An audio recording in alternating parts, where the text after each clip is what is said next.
Hello， 大家好，我是 Alexis。今天这个视频想分享一款最近在香港很流行的家常蒸蛋菜式，那就是用樱花虾蒸蛋。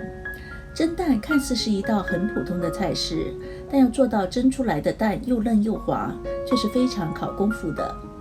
正所谓越普通的菜越能见真章，就让我一步步告诉大家如何做出嫩滑的樱花虾蒸蛋吧。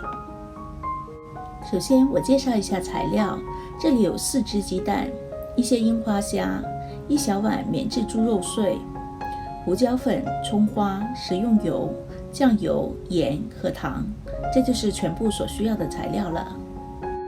我们先帮猪肉调一调味，把酱油倒进去，然后是少许的盐，还有糖，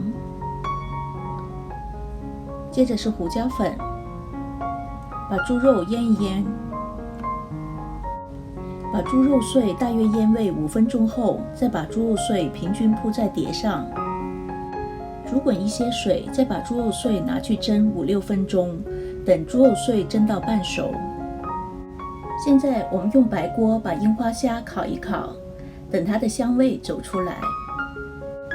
我们把猪肉碎蒸到5-6成熟，这样一会蒸蛋就不用担心猪肉还没熟而把蛋蒸得过老。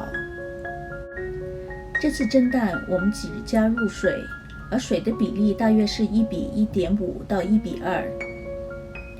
这次我们不加清鸡汤，只加少许盐，还有糖，把它打发均匀，最后再加入少许的油。鸡蛋打匀后会产生很多泡泡，我们最好用筛子把泡泡隔掉，一次不行的话再隔多一次，这样蒸出来的蛋就会嫩滑很多。接着我们把1半的葱花加进蛋浆里，然后把蛋浆慢慢倒进猪肉碎的蒸盘里，再把樱花虾撒在上面，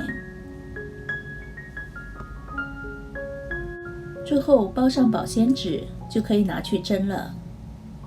水滚后，我们用大火蒸大约10分钟就可以了。关火后，我们把蛋焖在锅里大约3分钟后，才把它再取出来。